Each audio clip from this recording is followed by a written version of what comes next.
Yo naman mga Lods, good morning sa inyo lahat. May kukwento nga pala ako sa inyo, Lods. Alam nyo ba, Lods, yung pakiramdam ng araw-araw mong nakikita yung babaeng gusto mo? Yung tipong kalalabas nyo lang ng trabaho, gusto mo na ulit pumasok para makita siya. Ang sarap sa pakiramdam nun, Lods! Yung pakiramdam na araw-araw gusto mo siyang makasabay, papasok at paglabas ng trabaho. Yung tipong gusto mo siyang tanungin, pwede ba kitang ihatid? Ang sarap nun, Lods. Parang teenager lang. Yung pag nakita mo yung break time nyo, parehas kayo ng timing, sabay kayong kakain.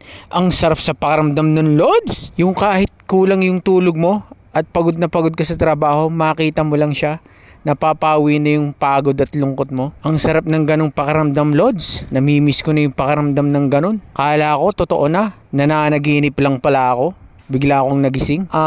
Saklap nun, Lods. Nakaraan na lang pala lahat yun. Nakalipas na lang pala yun na hindi na maibabalik. Upo na tayo, Lods. Pero nagpapasalamat pa rin ako, Lods, kasi dumating ako sa point ng buhay ko na naranasan ko yung mga bagay na ganun.